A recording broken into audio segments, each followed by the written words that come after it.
त्याच्या वेळी सुद्धा आपण म्हणालात असंच आश्वासन होतं की याच पद्धतीने कुठलेही प्रकल्प चाललेले नाहीत। माननीय उपमुख्यमंत्री देवेंद्रजी फडणवीस यांनी परकीय गुंतवणुकीचे मोठमोठे आकडे जेव्हा समोर दिले तेव्हा याचा संशय आला होता की एकीकडे एक चित्र दाखवायचं आणि त्याची वस्तुस्थिती मात्र वेगळी असते। परंतु सध्या महाराष्ट्र सरकार हे केंद्राला ठामपणे नजरेला नजर भिडवून आमच्या ताटातलं तुम्ही हिसकावून घेऊ नका हे सांगू शकत नाहीये। ही सांगण्याची त्यांची परिस्थिती सध्या दिसत नाहीये।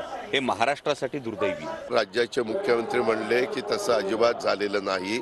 मी म्हणूनच मगाशी बोलताना म्हणालो की अशा पद्धतीनं प्रोजेक्ट बाहेर चालले असं कसं होईल। मुख्यमंत्री उपमुख्यमंत्री दोन्ही आणि मंत्रिमंडळातले सहकारी हे काय गप्प बसतील का? आम्ही काय आज राज्य करतोय का? आम्हाला राज्य चालवण्याचा काही अनुभव नाही का?